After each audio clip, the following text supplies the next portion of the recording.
Muy buenos días, tal como fue anunciado, recibimos al director de aduanas, Enrique Cano. ¿Cómo le va? Gracias por venir. Bien, muy bien. Muchas gracias por invitarme y saludo a los televidentes. Vamos a hacer un balance de lo que fue el operativo que se desarrolló el pasado fin de semana largo, el operativo Descubrimiento. ¿Qué sensación le dejó? Podemos hacer un balance del fin de semana largo, pero el operativo continúa y además no empezó en el fin de semana largo. El balance... ¿No fue puntual por el fin de semana largo? No. Más allá de lo que apareció en la prensa, que se publicitó que eran acciones puntuales. Sí, claro, el fin de semana largo me decían una atención especial, pero bueno, en todas mis declaraciones he dicho que este es un operativo que llegó para quedarse hasta nuevo aviso, mientras las diferencias cambiarias y de subsidios indiquen esta diferencia de precio con el Brasil. El operativo de 0 kilos sigue en el litoral, de manera que ambos siguen vigentes. El balance es positivo. Fueron, además de los puestos en frontera, que siempre tienen el mismo personal, 9 puestos fijos en distintos lugares de rutas, en colaboración con ANCAP, 3 de ellos, colaboración también, hay que destacarlo, Policía Caminera y barras sanitarias del MGAP. Siempre trabajamos en conjunto, a veces con prefectura, hay una colaboración interinstitucional importante. Fueron $103.000 de incautaciones y 49 de menor cuantía.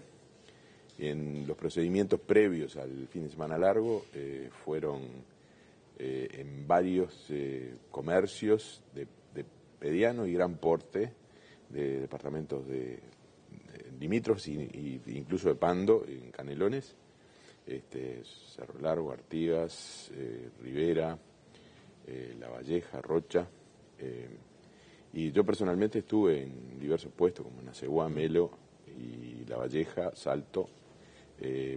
El trato con la gente que yo presencié, con los automóviles, bueno, no molestamos al turismo, esto es una cosa importante. Cuando no molesta el turismo, ¿en qué sentido? ¿No se lo revisaba el turista? El turista es obviamente bienvenido al Uruguay y no había un control exhaustivo, o sea, no era nuestra intención demorar el turismo al ingreso. Si era nuestra intención controlar el contrabando, yo lo dije, lo sostuvimos durante el fin de semana largo, seguiremos sosteniendo aquel nacional uruguayo que va al exterior, cualquiera de las fronteras. Primero hay franquicias que se respetan. Segundo, quien va a hacer una compra por el día, si la compra es razonable, si no es el surtido del mes o de 3 meses, bueno, en ese sentido no tendrá ninguna dificultad. Y si hay alguna dificultad, estamos abiertos a cualquier, maltrato de parte de los funcionarios, cosa que no acontece. Hay una expresa instrucción de que nosotros estamos al servicio de la población, y yo lo he presenciado.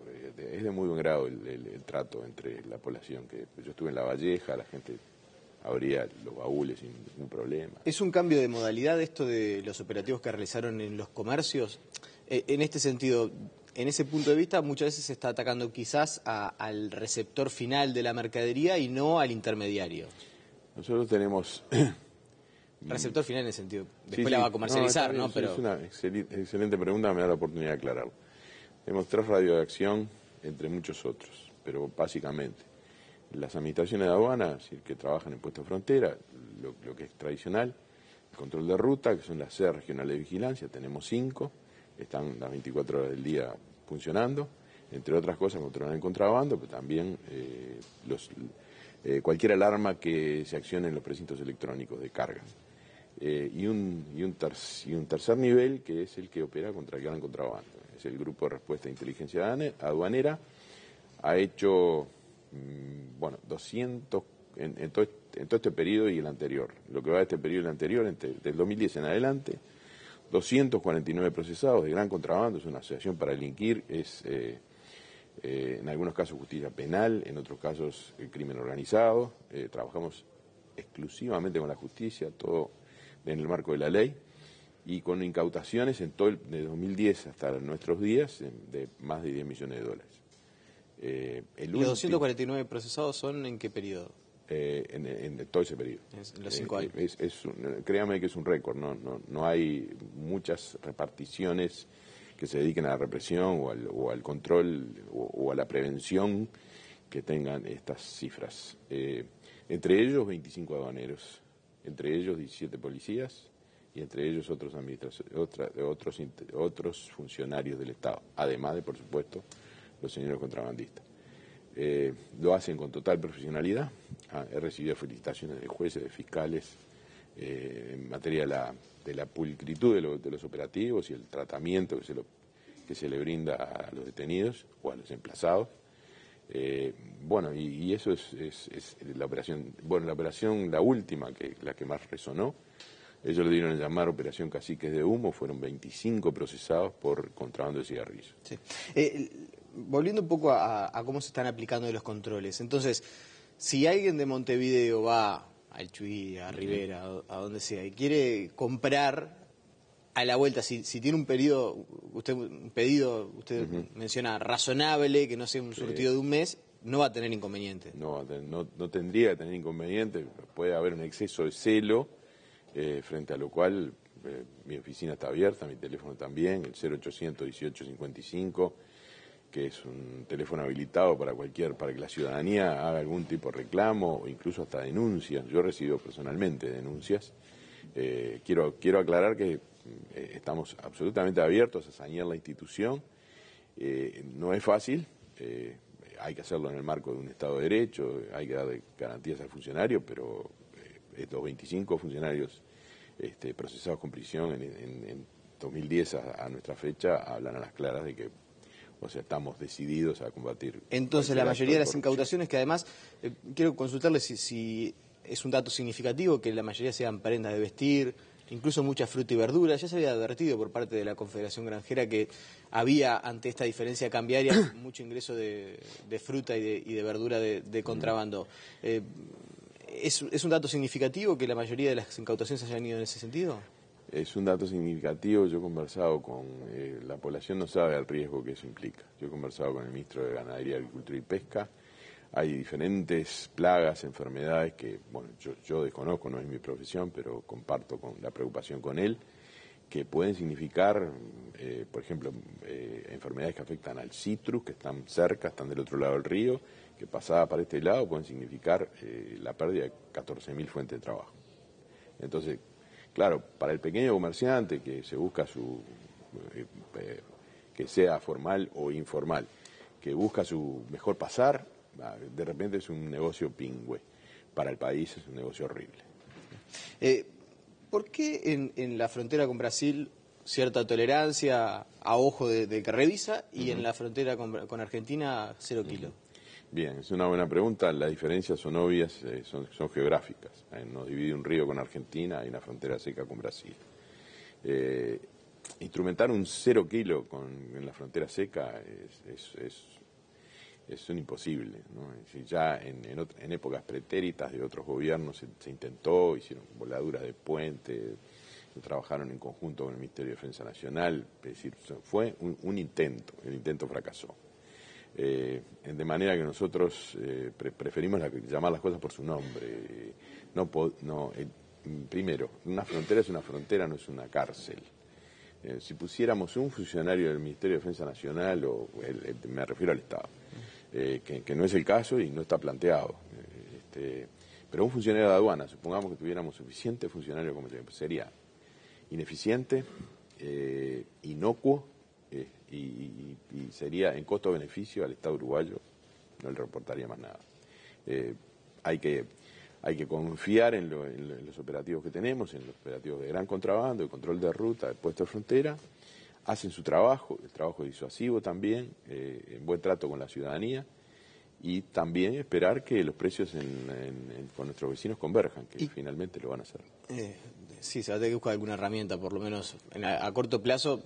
Ayer justamente recibíamos al presidente de la Confederación Empresarial del Uruguay y decía la herramienta del descuento de IMESI en los combustibles fue como un salvavidas para toda nuestra región fronteriza. Hay herramientas de política económica que son aplicables, eso corresponde al Ministerio de Economía, yo no me voy a pronunciar sobre eso, sé que se aplican en frontera, son otras evaluaciones que no las que debe hacer aduana. De paso digo que los señores comerciantes y los centros de comercio del interior a veces tienen por objetivo la exoneración fiscal y entonces lo que hacen es desprestigiar aduana para conseguir su objetivo final. Me parece que es darse un tiro en las patas. Siente que hay un poco de la idea de... van dos preguntas implícitas en realidad, ya vamos a estar profundizando en torno a la declaración del presidente de la Confederación Empresarial ayer, pero se habló en este último operativo, a nosotros nos llegaba, me consta que a usted también, preocupación de autoridades locales, regionales, vinculadas a que, bueno, los operativos a los comercios había ido dirigido a los pequeños comercios, a los comercios en barrios marginales. ¿Qué se le responde a esas inquietudes?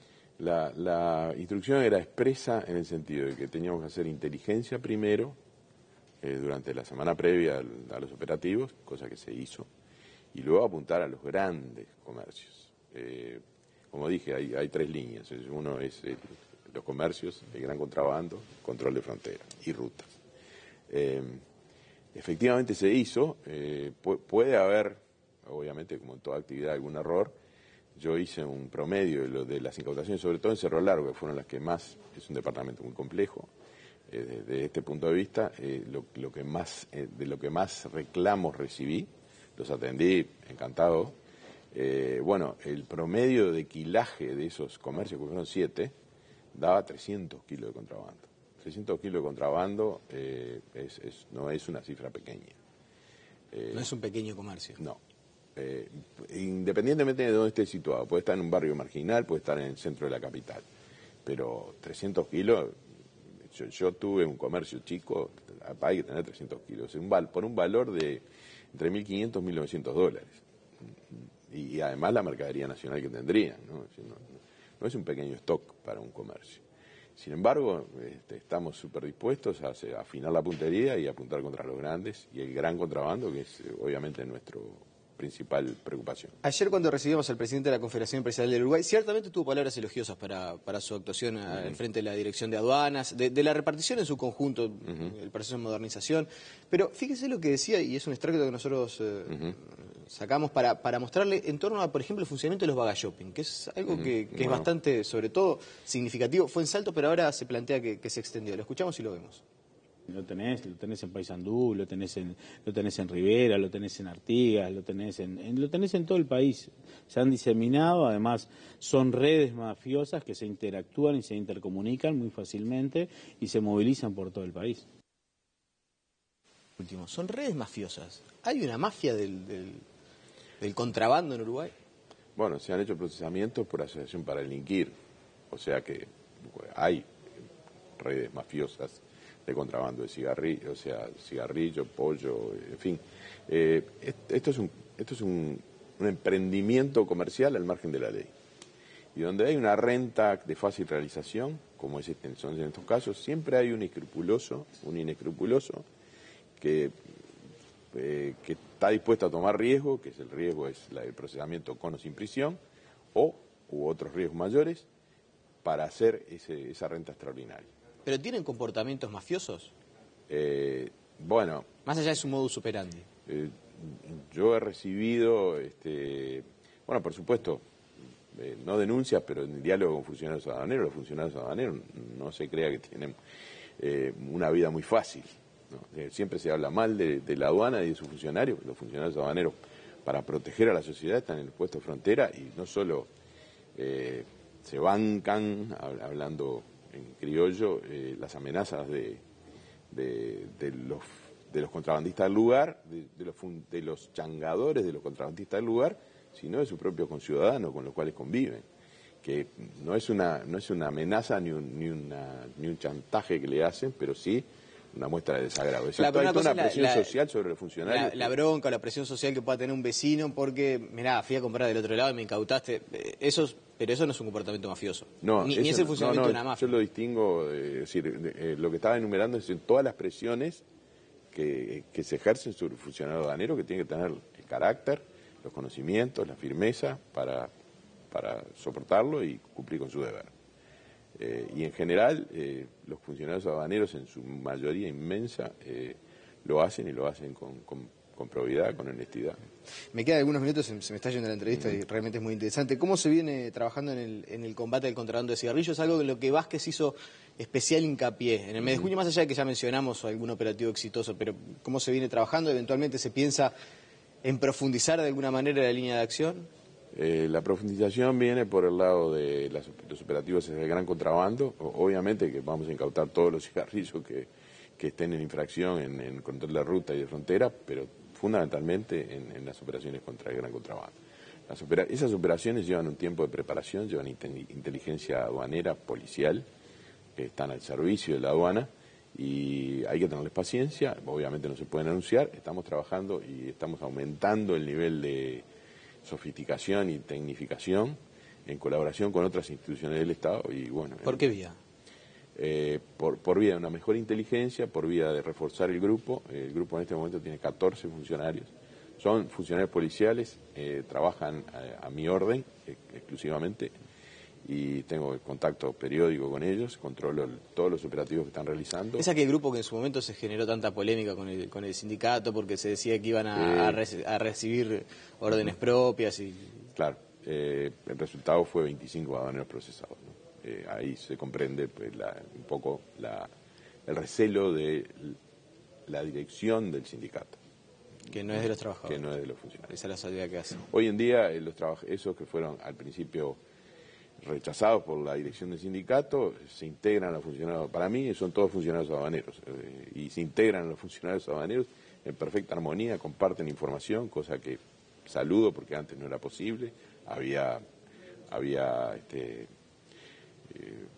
la información se revelaba, de manera que hoy hay mucha confianza, hay mucha profesionalidad de parte de ellos, pero también de los aduaneros. ¿Y en qué fase está la reforma de la aduana? Pues mire que se había hablado, la reforma de aduana, parece como que fue un poco bastante más costosa, sin terminar el proceso obviamente, ¿no? De lo que pensaba, por lo menos en cuanto a tiempos. Costosa en tiempos, ¿viste? En tiempos sin dinero también, me imagino que parte de la dificultad estará vinculada a la falta de presupuesto. No hay ninguna reforma que se pueda hacer sin dinero. Por eso. Que se pueda hacer sin dinero. Tuvimos un préstamo en el anterior periodo del Banco Interamericano de Desarrollo, 22 millones de dólares, invirtieron, a mi juicio, muy acertadamente en infraestructura, en normativa, en recursos humanos, en tecnología, en inteligencia, y bueno, la ejecución fue total, quedan 100 mil dólares para ejecutar. Y bueno, uno de los ejemplos es la remodelación. Si usted pasa por el edificio central verá que está en plena pintura, pero además la que hicimos por dentro. Pero bueno, 10 millones de dólares de eso se gastaron en infraestructura para poner a tono la aduana con las necesidades, la infraestructura de la aduana con las necesidades del comercio. En tiempo sí fue costoso, la reestructura organizativa, que fue un decreto, y el incentivo por mejor desempeño fue otro decreto. Empezaron a elaborarse mediados del 2010, cuando empezó la administración, y terminaron por aprobarse en el Poder Ejecutivo por el ministro de entonces y el presidente de la República de entonces en 2013. Ahora están en plena ejecución, estamos también aprendiendo en su ejecución, pero fueron totalmente exitosas. ¿Vamos a un año récord en cuanto a incautaciones? Bueno, ojalá que no haya que combatir contrabando, pero... Yo le diría que ojalá que sí, porque realmente si no hay incautaciones no es porque no hay contrabando. Contrabando va a haber. Las incautaciones se han mantenido en una meseta estable, con algún leve crecimiento, y cumplimos con lo que tenemos que cumplir. Yo tengo datos ahí, no los tengo en la cabeza, pero los voy a leer. Si usted me permite. Sí, cómo no. Hasta 2015, hasta agosto, 5.666, más de 20 millones de dólares. Operación 0 kilo, desde el 2013 al 2015, 15.213 actas de incautación. 5 operativos del grupo del GRIA en el 2015, 248 procesados, como le decía, en todo el periodo, sí, y 11 millones de dólares de incautación. Creo que son cifras que hablan por sí mismas. Bien. La última vinculada a las compras por Internet. Con el dólar al nivel que está, se desestimula un poco la compra. Ya no es tan conveniente la compra de artículos por Internet. Sin embargo, trascendía hace no tanto que había muchos artículos que estaban retenidos. Cerca de 60.000 que estaban retenidos. ¿Por qué la gente no los declara? Sobre eso estuve conversando ayer con el responsable. No hay costumbre, no hay costumbre en el comprador uruguayo vía Internet. Y bueno, nosotros hicimos varias conferencias de prensa, información a la población de cuáles eran de qué forma debía hacer. Hay incluso un instructivo en nuestra página web. Cualquier ciudadano que quiera hacer una compra, para hacerla correctamente tiene que hacer todos esos pasos, informar al correo, que el correo nos informe a nosotros, que nosotros podamos controlar por aleatoriedad, por gestión de riesgo, porque bueno, esos paquetes también pueden llevar diversísimas cosas, entre otras cosas droga. En alguna oportunidad ha salido desde Montevideo hacia Europa paquetes con droga. No nos viene bien como país, bueno, la aduana tiene que controlar. También puede haber exceso en los valores permitidos. Una cosa es el comercio internacional, que favorece en sus precios al consumidor uruguayo. Otra cosa es que el acceso a mercado de otras empresas de otros países que compiten de esa forma en desigualdad de condiciones con el comercio nacional. Entonces, generalmente los artículos no están declarados por falta de información o porque... No se cumplieron con todas las normas que incluye el instructivo, que es brindarle información al correo para que éste lo pase a aduana, de manera que se está retenido en correo. El correo va, si ya no lo hizo, va a informar. Hay una muy buena colaboración con el correo de aduana. Informa a los destinatarios, si los destinatarios tienen una X cantidad de tiempo, creo que son 30 días para completar la información. En caso de que no completen la información, el paquete vuelve a origen. Vuelve a origen, no queda confiscado aquí. No, preferimos que no, porque eso sería, si no aplicaríamos el código aduanero, pasaría a remate, entraría al mercado nacional, sería el perjuicio igual. Bien. Enrique Cano, a cuenta de más, quedaron más asuntos por desarrollar. Le agradecemos su presencia esta mañana. Agradecido yo por tener la oportunidad. Muchas gracias. La pausa y enseguida volvemos.